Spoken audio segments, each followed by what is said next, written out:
السلام علیکم دوستوں، میں زیادہ تر اپنی ویڈیوز کے اندر حکومت کے بارے میں بہت کم بات کرتا ہوں، لیکن آج میں بات کرنا چاہتا ہوں سانحہ ساہیوال پر۔ سوال بہت پیچیدہ ہے مگر جواب بہت سادہ۔ سوال یہ ہے کہ ساہیوال کے واقعے کا ذمہ دار کون ہے، اور جواب یہ ہے کہ عمران خان۔ اب آپ کہیں گے کہ عمران خان کیوں؟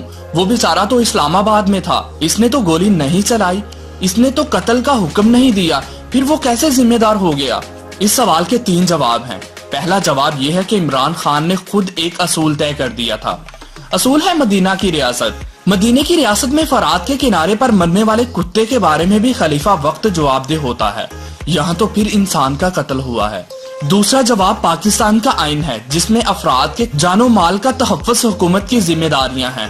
تیسرا جواب عمران خان کا اپنا طرز عمل ہے۔ وہ اگر بہت مصروف تھے تو وزیر داخلہ کا منصب اپنے پاس رکھا ہی کیوں؟ وہ اگر یہ ذمہ داریاں نہیں نبھا سکتے تھے تو وزیر اعظم بننے کی توغ کی ہی کیوں؟